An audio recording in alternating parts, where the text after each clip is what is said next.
Hi friends, welcome to Pasha tailors.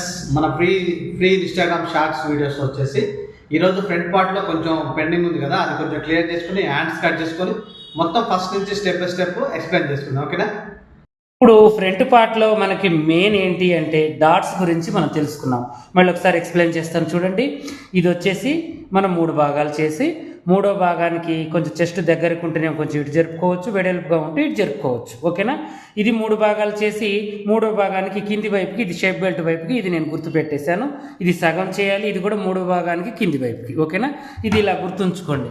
ఇప్పుడు మనం కింది షేప్ అనేది కట్ చేద్దాం. చూడండి, ఇలా ఇంతేనండి. ఫ్రంట్ పార్ట్ పెద్దగా మనం చేయాల్సింది ఏం లేదు.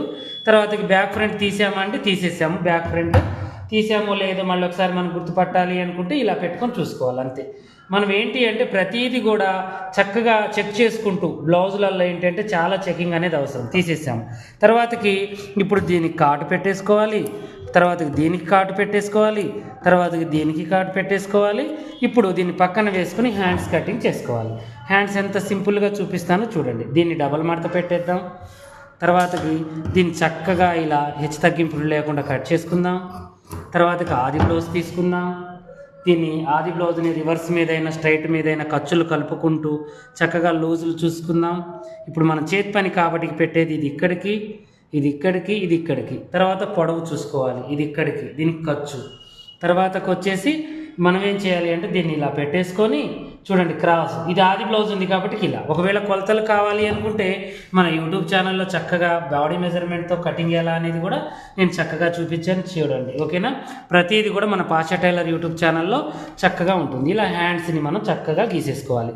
తర్వాత ఖర్చు కలుపుకోవాలి. ఖర్చు ఎంత, మనం బాడీకి ఎంత కలుపుకున్నామో అంతే. తర్వాతకి ఇక్కడ 1 ఇంచ్, ఇక్కడ 2 ఇంచెస్కి చిన్నగా ఇలా ఒక చిన్న ఎస్ గుర్తుని వేసుకోవాలి. ఇలా చూడండి ఎంత చక్కగా వచ్చిందో.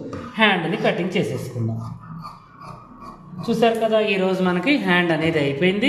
మళ్ళీ ఒకసారి రేపు ఏం చేద్దామంటే మొత్తం కూడా ఎక్స్ప్లెనేషన్ చేసుకుంటూ ఒరిజినల్ కట్ చేసి ఎల్లుండి వచ్చేసి స్టిచ్చింగ్ స్టార్ట్ చేసుకుందాం. ఓకేనా? ఇలాగే మంచి మంచి వీడియోస్ కోసం మా ఛానల్ చూడండి. కొత్తగా చూసే వాళ్ళు సబ్స్క్రైబ్ చేసుకోండి. అలాగే మీరు ఆన్లైన్ ఆఫ్లైన్ క్లాసులకి జాయిన్ కావాలి అనుకుంటే ఇప్పుడు 5వ బ్యాచ్ స్టార్ట్ అయింది. అందరూ కూడా ఇప్పుడు ఫోన్ చేసి చక్కగా జాయిన్ కావచ్చు. ఓకేనా?